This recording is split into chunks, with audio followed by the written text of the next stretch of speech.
Assalamualaikum warahmatullahi wabarakatuh. Selamat siang teman-teman semuanya.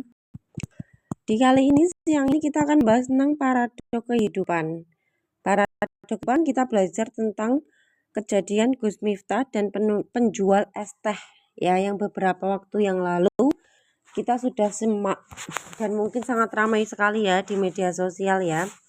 Maka di sini lebih gampang nih, kita akan menjelaskan hukum paradok dalam kehidupan ini terjadi.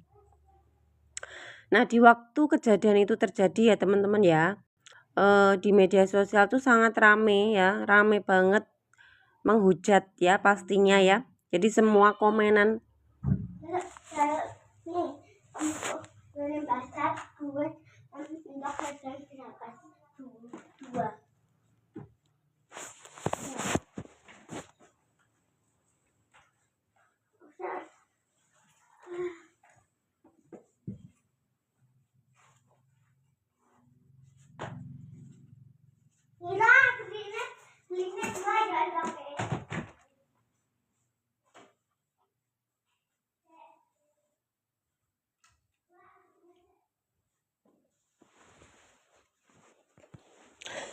kita lanjutkan ya. Nah, hukum paradok ini terjadi ketika kita melihat di masa lalu ya, pas Gus Miftah itu dihujat banyak orang ya. Itu pasti teman-teman masih ingat ya, bahwa setiap komenan itu pasti hujatan luar biasa, pasti hujatan yang maha dahsyat. Tapi jangan heran, jangan kaget, ternyata karena hujatan orang-orang itulah yang membuat si penjual es teh itu naik tahta ya. Jadi seolah-olah Gus Miftah itu sedang membuat keburukan gitu ya, berbuat salah, sedangkan di sisi yang lain, ini ada anugerah yang luar biasa untuk si penjual es teh. Maka di sini hukum paradok ini ya, kita menganggap bahwa kehancuran ini hancur dan buruk, bukan. Kehancuran dan keburukan itu beriringan dengan anugerah yang sebesar itu. Maka kenapa tidak heran penjual es tehnya itu diberikan uang yang banyak banget kan ya. Penjual es tehnya diberikan banyak uang, penjual es tehnya juga diberikan anugerah yang luar biasa. Penjual es tehnya ini juga akhirnya dia bisa umroh ya, banyak orang yang mengenal dia. Ini dari siapa? Ya, ini dari Gus Miftah yang seolah-olah dia itu menghujat. Padahal Gus Miftah pun mungkin waktu dulu juga nggak berniat menghujat ya. Dia hanya spontanitas terjadi dan waktu itu banyak orang menghujat, dan karena hujatan itulah satu orang ini naik derajat. Maka disinilah hukum paradok terjadi. Di saat kita menganggap sebuah keburukan ini adalah keburukan, padahal setiap keburukan ini beriringan dengan kebaikan yang akan terjadi di waktu yang sama. Ya, jadi satu mata uang ya, itu punya dua wajah lah. Itulah wajah penderitaan dan wajah anugerah, wajah bahagia dan wajah sedih, wajah kemiskinan dan kekayaan. Semua dualitas itu ada di wajah yang sama, seperti uang koin ya, ada depan ada belakang ya, ada cantik ada buruk misalkan ya, ada fisiknya sempurna, ada fisiknya yang cacat, ada gelap ada terang ya, ada pencerahan ada kegelapan. Ini berada di ruang yang sama. Maka seperti halnya ketika teman-teman pernah ngonten ya, ketika teman-teman tuh suka ngonten, pernah ngonten, semesta ini cara kerja ini ya, saya berikan contoh cara kerjanya, sistem aja dulu ya. Jadi bukan alam semesta, ini hal yang paling kecil. Hal yang paling kecil ada sistem komunikasi di TikTok contohnya. Nah, di TikTok itu kalau ada orang live ya ada orang nge-live, habis itu pernah nggak teman-teman lihat misalkan itu nge-live-nya biasa aja, nggak ada ilmunya, misalkan kayak cuma nyanyi biasa, nyanyi aja orangnya, misalkan orangnya itu pakai bajunya aja kayak gitu, kok banyak yang lihat ya? Pernah nggak kayak gitu? Kenapa dia banyak yang lihat? Ternyata teman-teman, ternyata dia itu banyak yang komen ya. Jadi di dalam live-nya dia itu kan saya pernah ngeliat ya, ada seorang perempuan yang nyanyi. Nah, perempuan yang nyanyi itu nyanyinya juga beneran ini ya, apa namanya, sama sekali nggak bagus gitu loh. Nah, di sini saya belajar ya waktu itu ya, tak lihat gitu kan. Yang buat dia itu rame apa sih sebenarnya gitu. Nah, ternyata yang membuat dia itu naik banget ratingnya ya. Ratingnya di live TikTok itu naik, yang ngikutin misalkan jadi banyak, kemudian yang lihat itu banyak banget. Karena apa? Ternyata di dalam setiap komenan ya, setiap komenan yang hadir di live-nya dia itu tuh banyak banget komennya. Nah, ternyata komenannya ini komenan negatif. Jadi dia tuh dikomeni orang-orang tuh negatif gitu loh ya. Kayak misalkan suaranya jelek banget gitu ya. Duh kayak gitu, ini nih, wah banyak dihujat ya. Ya dia itu dihujat banyak banget komenan dan dia itu nggak peduli. Ya dia itu tetap nyanyi aja nggak peduli. Dan ternyata ya sistem kerja TikTok itu adalah ketika banyak yang komen, itu akan semakin naik dia. Makanya banyak yang lihat. Itu akan disarankan gitu loh. Bahwa ini tuh banyak yang komen dan sistem TikTok tuh nggak mendeteksi kata-kata loh ya. Sistem ini nggak mendeteksi kata kamu yang keluar. Tapi sistem dari kerja ini semua adalah mendeteksi aktifnya kamu, aktifnya batin kamu gitu loh. Makanya di TikTok kan aktifnya orang komen itu kan walaupun menghujat, wah walaupun jelek banget negatif itu akan direspon ya. Oh ini bagus gitu loh. Oh ini bagus nih banyak yang komen kayak gitu. Makanya dia langsung bisa naik. Sama seperti banyak orang yang memberikan energi hujatan. Semesta itu nggak ngeliat ini hujatan atau nggak. Yang tahu semesta itu adalah apa? Kamu memberikan energi. Ya, kamu memberikan energi di situ. Makanya semakin orang dihujat kan semakin naik. Walaupun hujatan, kenapa? Karena energinya itu diberikan banyak banget. Semesta langsung tek, oh semua orang tuh full nih energinya ke orang ini gitu. Otomatis nih dinaikkan dong dia derajatnya. Gitu loh, dinaikkan dong. Ini kan dianggap bahwa kamu itu yang diberikan banyak energi. Walaupun itu energi negatif ya, itu kan diberikan atensi yang luar biasa energinya tetepan ya. Makanya dia langsung naik. Seperti itulah sistem kerja kehidupan sistem ini. Seperti halnya HP, sistem sosial media pun juga sama. Ya, seperti ini hukum paradok. Makanya kenapa alam semesta ini tidak pernah mengenal kata-kata, tidak mengenal kata-kata. Dia hanya mengenal rasa, pancaran gitu. Pancaran dari rasa yang dipancarkan yaitu yang akan ditangkap oleh sistem kerja alam semesta ini. Makanya kenapa misalkan kita dihadirkan orang-orang yang suka marah-marah sama kita, ternyata di dalam diri kita ini masih nyala sistem kerjanya yaitu rasa kemarahan. Makanya dia itu nyala terus dan semesta harus menghadirkan hal yang sama seperti isi batin kita. Ketika kita sudah mencintai diri kita sendiri, kita merasa aku nggak butuh nih dicintai orang lain, misalkan aku nggak butuh dibelas kasihani orang lain dari sisi emosional ya maksudnya. Nah maka semesta, oh kamu sudah cukup tak kasih nih, tak kasih lagi karena kamu udah penuh ya, tak kasih terus gitu loh. Tak kasih orang yang baik, tak kasih orang yang mencintai kamu, tak kasih rezeki nih gitu.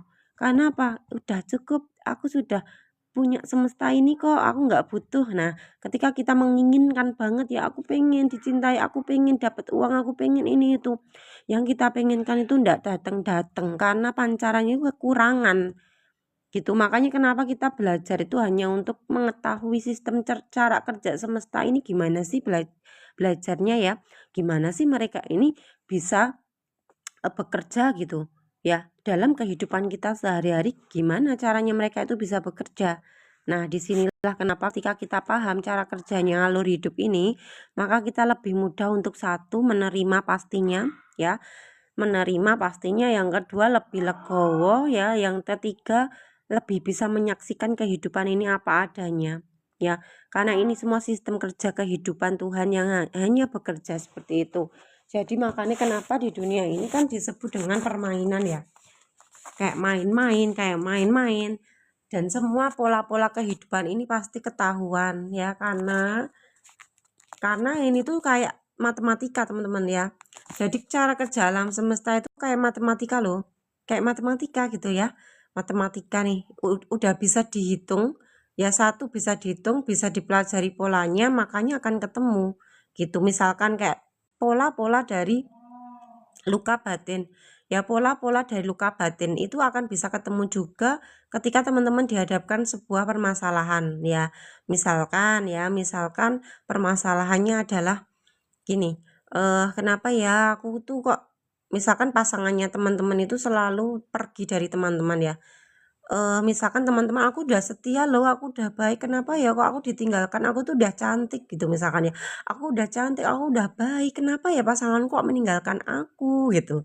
Kenapa? Karena energinya kita menolak ya, kita merasa tidak layak karena kita merasa kekurangan rasa cinta. Otomatis apa semesta harus menghadirkan sama. Kamu kan menolak, kamu kan nggak layak, jadi tak tak jauhkan gitu, tak jauhkan. Jadi pasanganmu tuh harus seneng sama orang lain, pasangan kamu tuh harus pergi, menyayangi orang lain misalkan yang meninggalkan kamu, nyelingkuhin kamu misalkan ya. Karena dalaman diri kita itu kekurangan, kita masih mengharapkan dia, "Aku mencintaimu karena ada syarat." Ya, aku mencintaimu supaya kamu cinta sama aku sayang sama kamu, baik sama kamu, biar kamu itu selalu ada untukku, itu malah nggak akan terjadi. Dia akan lari. Karena apa? Niatannya nih. Niatan ini ya, kalau di dalam Islam kan namanya niatan. Tapi di dalam energi inilah disebut dengan energi dasar kita. Energi dasar kita. Ya, energi yang pertama kali. Nah, kalau di dalam Islam namanya niatan, kalau di dalam ilmu energi itu adalah dasaran apa yang menggerakkan keinginan ini gitu. Makanya kenapa kan kita selalu untuk mengenali diri supaya tahu dasarannya, tahu niatan terdalamnya apa melakukan sesuatu ini. Nah, kalau kita sudah mengenal diri pasti kita akan tahu dasarannya apa. Oh, aku ternyata melakukan kebaikan ini supaya aku dibales, supaya aku itu disayangi ya, disitulah kita mulai klik kan. Oh alah gitu biasanya ya. Oh alah gini toh. Oh aku ternyata eh berlaku baik tuh supaya dianggap baik ya misalkan. Oh aku tuh melakukan kebaikan ini, memberi kebaikan, memberi apapun tuh supaya aku tuh disayangi toh. Oh alah, habis itu kita pasti akan berubah otomatis ya. Otomatis kita akan langsung murni nih. Oh ya udah, akhirnya kita memberikan segala sesuatu. Kalau kita ikhlas ya diberikan. Kalau misalnya kita tidak mau ya udah enggak aja. Aku enggak akan ngasih gitu. Ya, aku udah ngikuti aja hatiku gitu. Dan itu juga enggak apa-apa. Kalau kita belum misalkan ikhlas ya untuk memberikan kepada orang lain, itu pun juga enggak apa-apa, enggak usah diberi. Makanya kenapa lakukanlah segala sesuatu itu dari kemurnian. Kalau misalkan belum murni itu jangan dilakukan. Ya, karena itu pastikan akan menghasilkan sesuatu yang tidak baik ya. Ya, contohnya ketika kita memberi dasarannya memang pengen dibalas, otomatis ketika kita tidak dibalas kita kecewa. Makanya lebih baik tidak memberi kalau kita memang masih mengharapkan balasan misalkan ya mending nggak memberi dulu. Tunggu dulu energinya sampai murni, sampai oke, aku memberi nggak ngeharapin apa-apa. Nah, disitulah kayak kemurnian energi itu bekerja gitu. Jadi nggak sia-sia gitu ya ditangkap semesta nih. Oh, kita ngelakuin sesuatu, misalkan ngasih ke orang tuh karena kebaikan beneran gitu loh. Ya, karena benar-benar kita itu udah full full full energi kasih, jadi diberi. Ya, jadi kalau misalnya kita memberi tapi pengen dapat pahala atau pengen dapat dia balas aku, berarti jangan dulu dilakuin. Nanti sia-sia ya, nanti hasilnya juga akan sia-sia seperti itu. Ya, makanya seperti inilah cara kerja hukum energi ya, bekerja di alam semesta ini dan di media sosial. Maka teman-teman semuanya, semua ini tidak mengenal kata, tidak mengenal kata-kata. Mbok kita misuh ya, misalkan kita itu misuh-misuh itu ngomongan sing saru, ngomongan sing jelek misalkan ya, dianggap jelek. Itu semesta itu ndak ngerespon. Tapi kan kita merasa sendiri kan bahwa ini kata-kata kotor nggak baik gitu kan, karena kita sudah ada tanaman nih datanya, nggak boleh omongan kayak gitu jelek gitu kan. Misalkan kita kita misalkan ngomong jelek negatif misuh gitu ya, misuh itu otomatisnya kita langsung merasa bersalah karena memang nggak boleh berkata kayak gitu, tidak boleh kita itu berkata jelek, padahal semesta tuh nggak peduli itu jelek baik tuh nggak tahu.